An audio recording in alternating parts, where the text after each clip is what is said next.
Have you ever been there and wondered what laws govern me as an employee or you as an employer? In today's video, I'm here to talk to you about what laws govern you as an employee or as an employer of your parastatal, of your organization, of your private business. So let's go.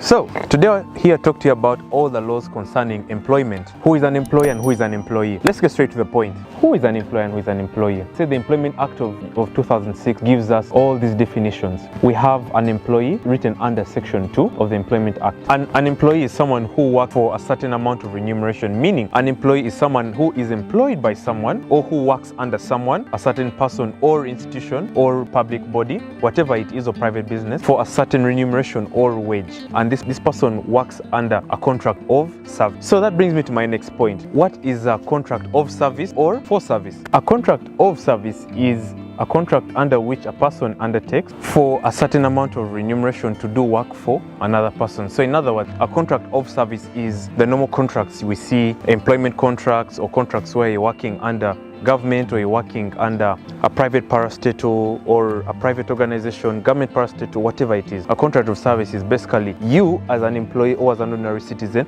I'm speaking to most of you who are employed. You as an employee, you are offering your services to your employer and you're being paid remuneration or a wage. That's why I call it a contract of service. You're offering services to someone. A contract for services is quite different. You're not working for someone, you're working with someone. Most contracts for services are contracts under which people are working, for example, with a cleaning company or let's say a fumigation company. You're employing them temporarily. You're working with them to offer a certain service, and then after that your contract is done. However, with a contract of services, these are most of the employment contracts that we have.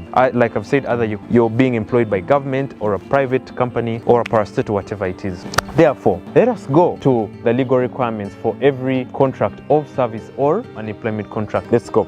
So what are the legalities concerning all the contracts of service or the contracts that most of us have as employment contracts? Let's look at number one. Every contract or a contract of service or an employment contract must be in line with the Employment Act of Uganda, meaning it must be in tandem. A contract of service should be in line with what the Employment Act 2006 says. When you look at Section 23, it states that whatever contract of service or an employment contract that is not in line with what the employment contract says or what is stated down in the Employment Act as to how a contract of service should be stated is not enforceable and is therefore void ab initio. Void ab initio means that something was not in existence from the beginning. It missed certain requirements and terms for which it should have been there for it to be a whole and for it to be legally acceptable. So that is legality number one. It should be in line with the Employment Act of Uganda 2006. Now, in accordance with Section 25, another legality